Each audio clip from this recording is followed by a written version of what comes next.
Time చూసారా 11:30 అయింది night. Crazy boy money ఎక్కడున్నాడో నేను ఒకసారి చూపిస్తాను చూడండి. ఎడుతున్నాడు ఏ మనీ ఏమలాగా ఏ మమ్మీ గుర్తొచ్చారా? పర్సనల్గా తీసుకొని తిరుగుతున్నాడు పాపం. ఏ హీరో ఎందుకలాగా?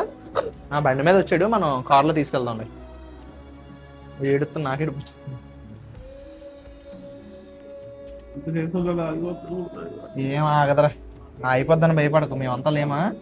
ఎంతమంది పిల్లలకు చేయించాం ఇంజక్షన్, ఇది కూడా అయిపోద్ది. నువ్వు ఆల్రెడీ సగం ప్రాబ్లం క్లియర్ చేస్తావు, గవర్నమెంట్ కూడా రియాక్ట్ అవుద్ది ఇప్పుడు.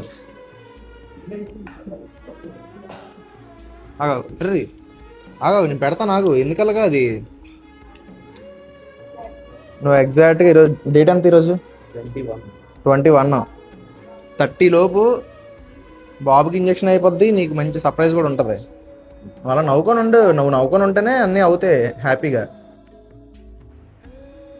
ఈరోజు కృష్ణ అనే బాబుని కాపాడడం కోసం ఆ ర్యాపిడో క్యాప్టెన్ మణి అనే అబ్బాయి 100 కిలోమీటర్లైనా 200 కిలోమీటర్లైనా ఎవరు పిలిచినా 1000 రూపాయలు సాయం చేస్తానన్న వాళ్ళ దగ్గరికి ఆ బండి మీదే తిరుగుతున్నాడు. ఈరోజు ఏమైంది? ఆ అబ్బాయి పరిస్థితి ఇలా ఉంది.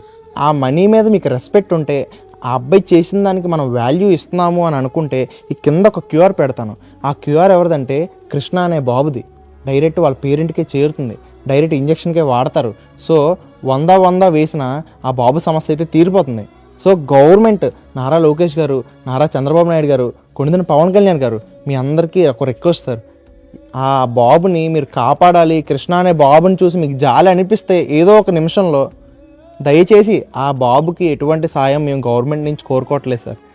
మా ఇన్ఫ్లుయెన్సర్స్ లేదా మనసున్న మంచి మనుషులు చాలామంది ముందుకు వస్తున్నారు. మేమంతా కలిసి కృష్ణ విషయం మేము చూసుకుంటాం సార్. మీరు దయచేసి ఎస్ఎంఏ కోసం ఒక స్కీమ్ తీసుకొని రండి సార్. స్కీమ్ అంటే మామూలు విషయమా? అంత సింపుల్గా చెప్పేసావు. ఎన్ని వేల కోట్లు కావాలో నీకు తెలుసా అని మీరు అనకండి సార్.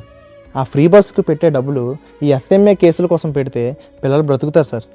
సరే అది కూడా జరగదు అని అంటే ఇంకో స్మాల్ రిక్వెస్ట్ సార్, రేపు పొద్దున్న పుట్టబోయే పిల్లలకి ఎఫ్ఎంఏ రాకుండా ఒక అవేర్నెస్ ప్రోగ్రామ్స్ కండక్ట్ చేయండి సార్. మేము ఆల్రెడీ చేస్తూనే ఉన్నాము. ప్రభుత్వం ద్వారా గవర్నమెంట్ హాస్పిటల్స్లో ఎవరైతే కొత్తగా ప్రెగ్నెన్సీలు వస్తున్నాయో వాళ్ళకి ఈ టెస్టులు ఫ్రీగా అయ్యేలా చేయండి సార్. స్క్రీనింగ్స్ కొత్తగా ఎఫ్ఎంఏ పిల్లలు అప్పుడు పుట్టరు సార్, లేదా డిఎండి పిల్లలు పుట్టరు సార్.